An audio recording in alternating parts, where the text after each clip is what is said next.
Hey everybody, this is Lisa Stroop and I'm so happy to see you guys.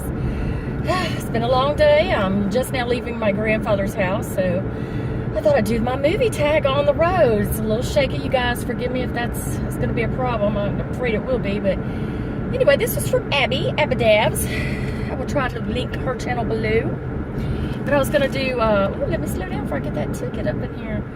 Do the movie tag, and this is my life in movies. And let's see, let's start from here. The first movie I saw with my family, Smokey and the Bandit, with Burt Reynolds and Sally Fields.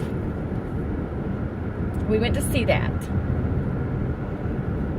I think I was, I don't know, 10 or 11. I can remember that.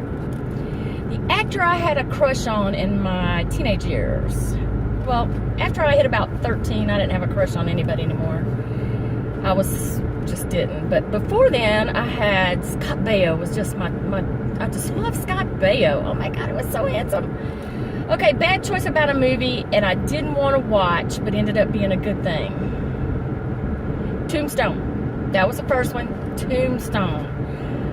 I pitched a bitch. I did not want to go see Tombstone. I thought it was going to be stupid. It had Kurt Russell, Sam Elliott, and Bill Paxton in it. Bill Paxton just died. Y'all know him. But I remember him firstly as Hudson in Aliens.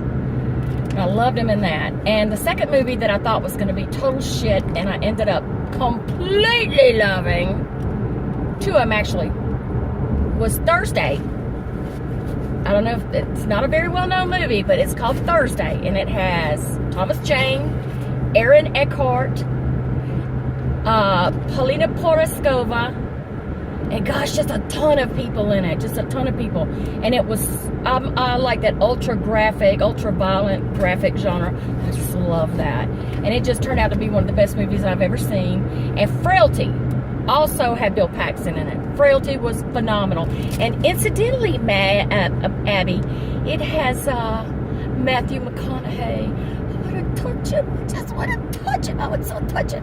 That would be, that's for you, Abby. I thought that was hilarious. If you would just let me touch him. Okay, the first date movie, Risky Business.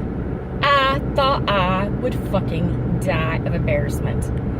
My date's over there, glued to the screen of the stairway sex scene between Tom Cruise and Rebecca De Mornay. In the meantime, if I could have turned to jelly and just seeped between the seats, I would have, because I don't think I said another word the entire night. I was so mortified. Okay. A movie that I watched with my family that made me feel good. And I had a really fucked up dysfunctional childhood, so I'm gonna base these on my own kids, and God knows I got a shit ton of them. I got 5. So 4 boys and my daughter. And it was Major Payne with one of the, I think it's Damon Wayans. I love that. And the girl from Fresh Prince of Bel-Air, the little sassy one. I think her name's Karen Parsons.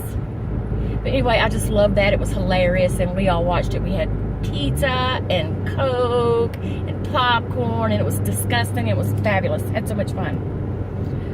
The first movie that left me heartbroken, Joy Luck Club. The Joy Luck Club. I watched it because I didn't have anything else on, and it was on just a little bit to catch my attention while I was breezing through doing something. So I sat down and I watched it, and it's about some Chinese ladies. And it starts off, I think, with the younger generation of Chinese ladies and how they got to be where they're at because of their mothers and the associated women, how they all, affected each other's lives and what they had to go through. And it just, God, I cried. I was just sobbing. And every year, I watch that movie once a year. My old man, I can't breathe. I'm stuffed up. My head hurts for like 2 days. He says, why do you do that? He sat down and watched it with me one year, and he cried like a baby too. So there we are with that. I love that movie, though. It's a really good movie. The first movie I watched after I moved out of my house.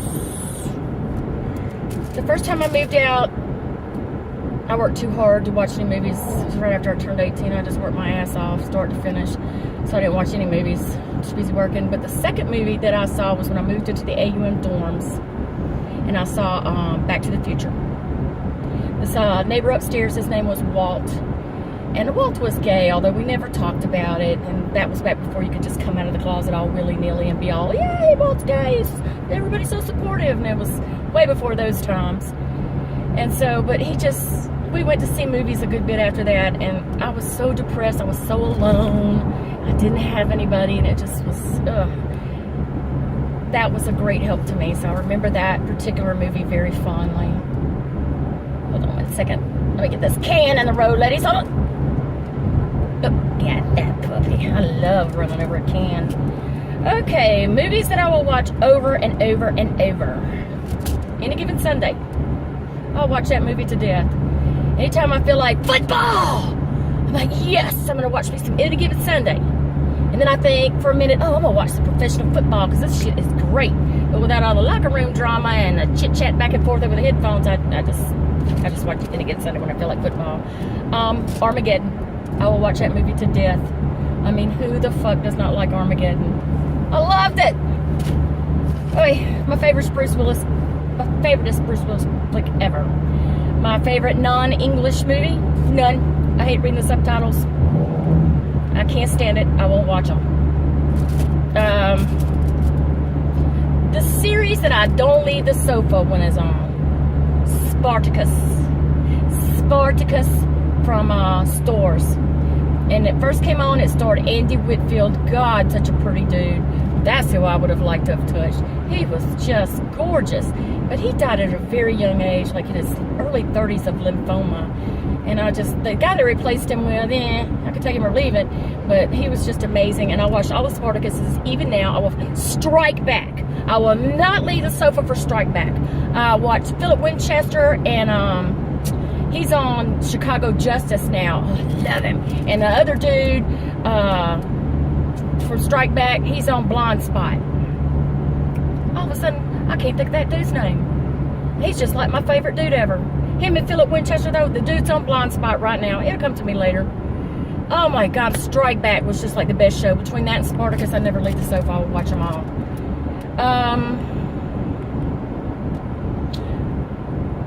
A cheer me up movie. I never was one for chick flicks, but I had this girlfriend, and she said, you are going to watch this movie. If it kills me, you're going to sit still and watch it. I said, I'm not watching it. She said, yes, you are. So we got all stoned and sat down, and I watched While You Were Sleeping with Sandra Bullock. And I was like, oh, this was such a good movie. I'm so happy. And so now I will sit in the corner and watch. Nobody else around. I'll watch all the Hope Floats and all that good stuff. So I like watching that.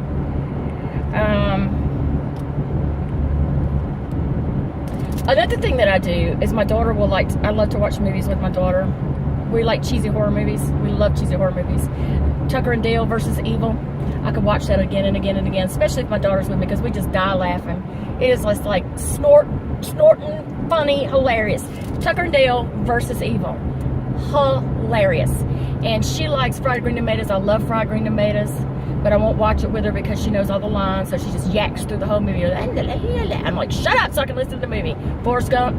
I will not watch Forrest Gump with her because she knows all the lines, and she says it every time somebody's talking, so I just don't watch them with her. Movies that should be remade. Has there been one that hasn't been remade? I mean, Jaws. They could probably remake Jaws, but Roy Scheider just made that movie for me. Even though he was not a handsome guy, I just always had like a thing for Roy Scheider. He just was always like a man's man to me. Not all bulked up and out there kicking ass, but I just always found him attractive. And let's see. Movies that I could watch over and over again. I think that's pretty redundant question. I think I've already answered that, but I could watch Goodfellas over and over and over again. I could certainly watch anything with Steven Seagal. Y'all don't tell anybody. My former mother-in-law, Miss Geraldine Mulligan, She used to love to watch her some Steven Seagal, and to this day, I will sit quietly while nobody's at home, and I will watch Steven Seagal movies to this very day. And let's see, just any kind of ultraviolet movies. I love, especially late at night, because it's not a thinking time for me. I'm like, you know, winding down. I like to watch some kick-ass movies, and I love to watch, you know, just stuff like that. But that's it. That's my life in movies.